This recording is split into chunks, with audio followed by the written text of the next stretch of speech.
রাস্তা সংস্কারের পর ৫ বছর রক্ষণাবেক্ষণের মেয়াদও শেষ, তবে এতদিনেও চলাচলের উপযোগী হয়ে ওঠেনি রাস্তায় তৈরি কালভার্ট। এদিকে রাস্তার অবস্থাও বেহাল হয়ে পড়েছে, ফলে প্রায়শই ঘটছে দুর্ঘটনা। কালভার্টের দুই ধার বসে যাওয়ায় বিপজ্জনক অবস্থায় চলাচল করছে বিভিন্ন যানবাহন। কালভার্ট সংস্কারে হেলদোল নেই প্রশাসনের। এমনই ঘটনায় ক্ষোভে ফুঁসছেন আলিপুরদুয়ার জেলার ফালাকাটা ব্লকের দক্ষিণ দেওগাঁও ভাঙ্গারপাড়ের বাসিন্দা সহ পরিবহন কর্মী ও নিত্যযাত্রীরা। অভিযোগ, প্রায় ৬ কোটি টাকা ব্যয়ে ৫ মাইল থেকে মাদারিহাট ব্লক সীমানা পর্যন্ত ১৩ কিলোমিটার রাস্তা পুনর্নির্মাণ করার পরও কালভার্টের কাজ অসমাপ্ত থেকে যায়। এদিকে বেহাল হয়ে পড়েছে গোটা রাস্তা। এই রাস্তা দিয়ে চলে বেশ কিছু ম্যাক্সিক্যাব ও অটোরিকশা। গোটা দেওগাঁও গ্রাম পঞ্চায়েতের মানুষের একমাত্র চলাচলের ভরসা এই রাস্তাটি। দ্রুত কালভার্ট সহ রাস্তা সংস্কারের দাবি জানিয়েছেন পরিবহন কর্মী সহ স্থানীয় বাসিন্দারা। এ বিষয়ে ফালাকাটা পঞ্চায়েত সমিতির পূর্ত কর্মাধ্যক্ষ সঞ্জয় দাস জানান, বিষয়টি ঊর্ধ্বতন কর্তৃপক্ষের নজরে আনা হয়েছে। যত দ্রুত সম্ভব সংস্কারের উদ্যোগ নেওয়া হবে। কাজ শুরু হয় এবং এই ব্রিজটার সাথে সাথে ব্রিজটারও কাজ শুরু হয় এবং ব্রিজটার কাজ চলাকালীন আমরা ব্রিজটাকে মজবুত করে তৈরি করার জন্য আমরা আবেদন করেছিলাম দেওগাঁও গ্রাম পঞ্চায়েত কার্যালয়ে গিয়ে, এবং পাশাপাশি আমাদের তৎকালীন উপপ্রধান ছিলেন এখানকার এই পার্টের 1374 পার্টের।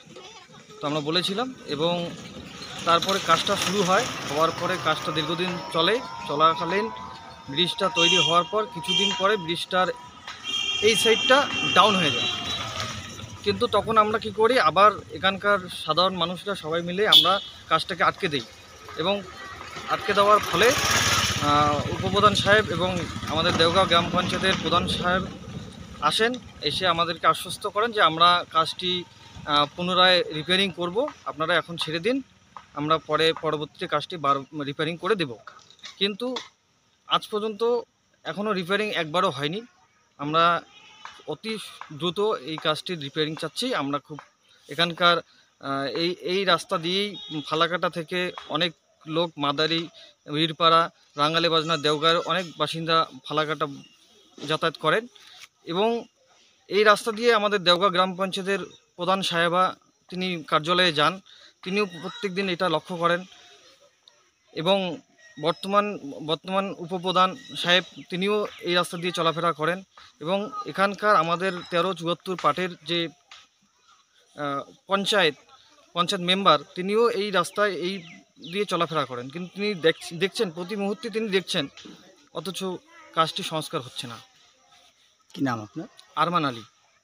ওটাতে আমাদের প্রচণ্ড অসুবিধা হচ্ছে, যে কোনো সময় একটা দুর্ঘটনা বড় হইতে পারে। ঠিক আছে, আমরা চাচ্ছি রাস্তা মেরামত করা হয় শীঘ্রই। ঠিক আছে, যে কোনো একটা বাইক বা টোটো যে কোনো গাড়ি যাওয়ার সময় খুব সতর্ক হওয়া দরকার। একটু ব্যতিক্রম হলে গাড়ি পাল্টি হয়ে যাচ্ছে। কি নাম আপনার? বিনয় সরকার। আপনি এই রাস্তায় গাড়ি চালান? হ্যাঁ, এই রাস্তায় গাড়ি চালান। রাস্তাটার অবস্থা তো খুব খারাপ, সেটা নিয়ে কি বলবেন? কি আর বলবো, কাজ হয় না ঠিক মতো। আপনারা চাচ্ছেন রাস্তাটা সংস্কার হোক? অতি তাড়াতাড়ি সংস্কার হলে ভালো হয়। 1 বছর না গেলে রাস্তা সব উঠে যাচ্ছে, ঠিক মতো কাজ হয় না রাস্তার। রাস্তাটা অনেক টাকা দিয়ে 3 বছর আগে ঠিক করা হয়েছিল। আপনারা জানেন, কোথাও কংক্রিট হয়েছে, কোথাও বিটুমিনের হয়েছে। প্রচুর টাকা বরাদ্দ করে রাস্তাটা করেছিল আমাদের সরকার। বাংলার জননেত্রী মাননীয় মুখ্যমন্ত্রী মমতা বন্দ্যোপাধ্যায় করেছিলেন।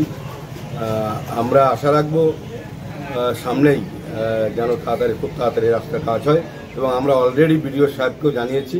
বিডিও সাহেব ডিএমের কাছে খবর পৌঁছে দিয়েছেন যে এই রাস্তাটার ওই সামনে একটা ব্রিজ আছে, সেখানে একটু ভেঙে গেছে।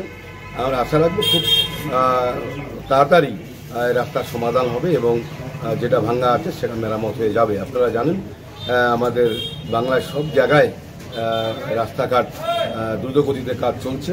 ফালাকাটা তো সেই ধারা অব্যাহত, কোথাও রাস্তা নেই এমন জায়গা নেই। আশা রাখবো খুব তাড়াতাড়ি রাস্তা হবে। আমি বিডিও সাহেবকে যেভাবে জানিয়েছি এবং আমার উচ্চ পর্যায়ের নেতৃত্ব যারা আছেন জেলায় তাদেরকেও আমি জানিয়েছি, খুব তাড়াতাড়ি রাস্তাটা সংস্কার হবে।